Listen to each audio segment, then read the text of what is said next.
స్వామియే శరణం అయ్యప్ప. స్వామి, అయ్యప్ప స్వామి మాల వేసుకున్నాను. నాకు ఉల్లిపాయ వెల్లుల్లిపాయ లేకుండా వంట చేసి పెట్టగలరు?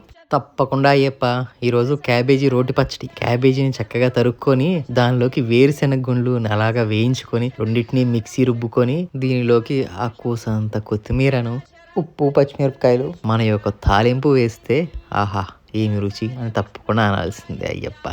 స్వామి ఏ శరణం అయ్యప్ప. నిధయే వాసిష్ఠాయ నమో నమః అవికారాయ శుద్ధాయ నిత్యాయ పరమాత్మనే సదైక రూప రూపాయ విష్ణవే సర్వజిష్ణవే యస్య స్మరణ మాత్రేణ జన్మ సంసార బంధనాత్ విముచ్యతే నమస్తస్మై విష్ణవే ప్రభ విష్ణవే. ఓం నమో విష్ణవే ప్రభ విష్ణవే. శ్రీ వైశంపాయన ఉవాచ. मधुरापुरी सदा